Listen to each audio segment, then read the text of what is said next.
Welcome to my channel where we cover the lore of video games. We cover all kinds from the mainstream to the indie, so I hope you enjoy your stay, and welcome to the Chronicler of Lore.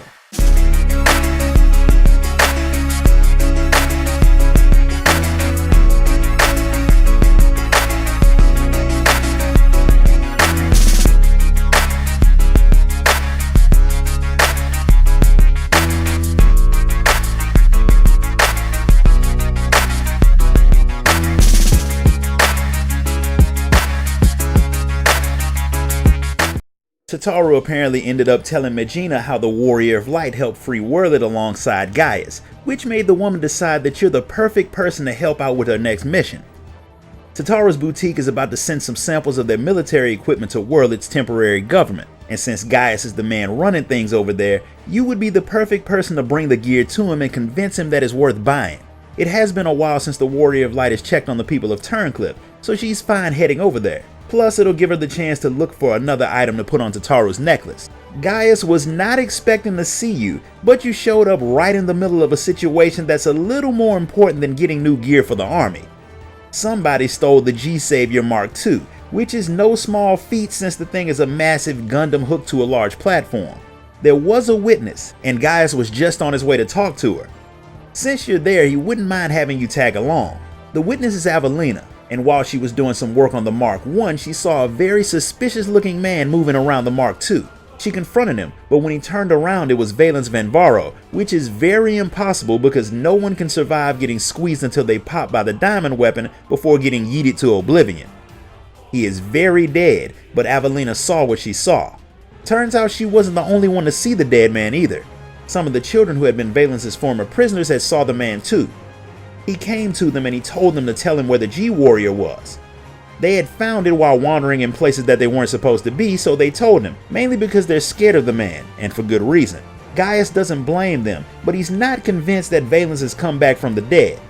However, whoever took the Mark II is a problem, and Gaius wouldn't mind having your help with the hunt. You're all for it, since joining the chase means that you get to pilot the Mark I again. Once you're on board, Gaius sets the autopilot to head toward Garlemald.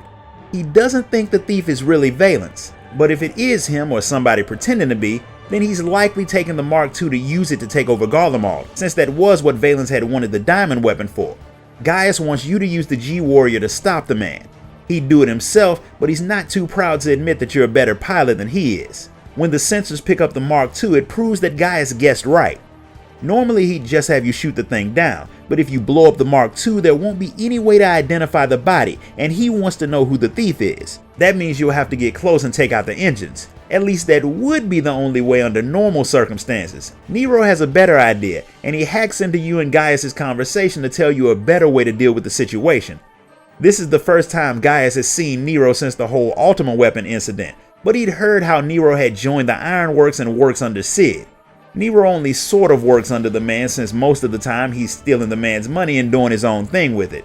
And one of his little pet projects that Sid knew nothing about was building a weapon he calls the Anti-G that was made for the sole purpose of taking down the G-Warrior.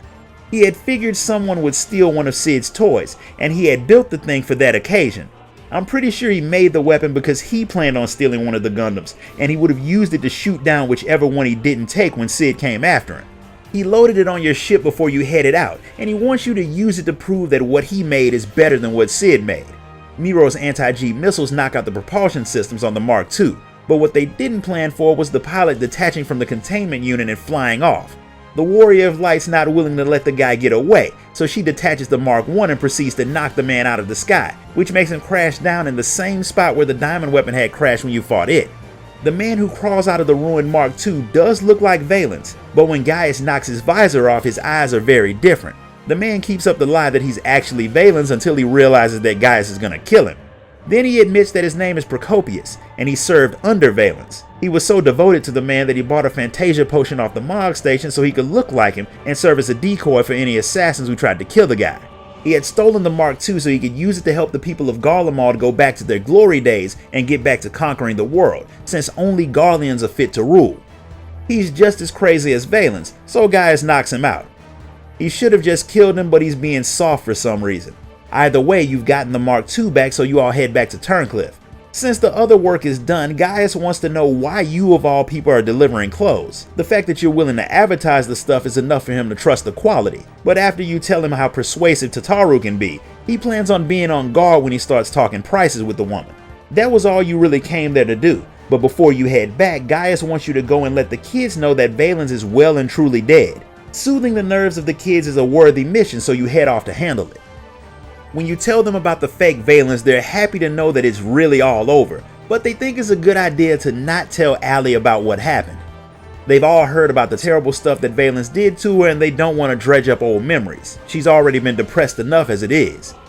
They had an idea about how to make her feel better about life in general, but they'll need your help because of course they will. Allie wants a portrait of her family and they want to have one painted for her, but other than Gaius, all of her family's dead. However, Avelina has an idea that she thinks will solve that problem, at least for the painting.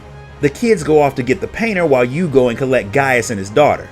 He's fine with doing anything that helps his daughter, and even though Allie doesn't really want to do a family portrait without her siblings, since the kids ask, she's willing to pose with her father for it. Avelina's idea for getting Allie's siblings into the picture was pretty smart.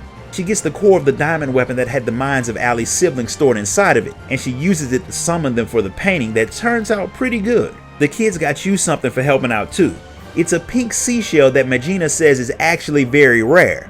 And by rare, she means expensive, so it'll be perfect for Tataru's necklace. But she probably won't even be thinking about the necklace since her mind is definitely on all of the money she's gonna make once the deal with Gaius is finished.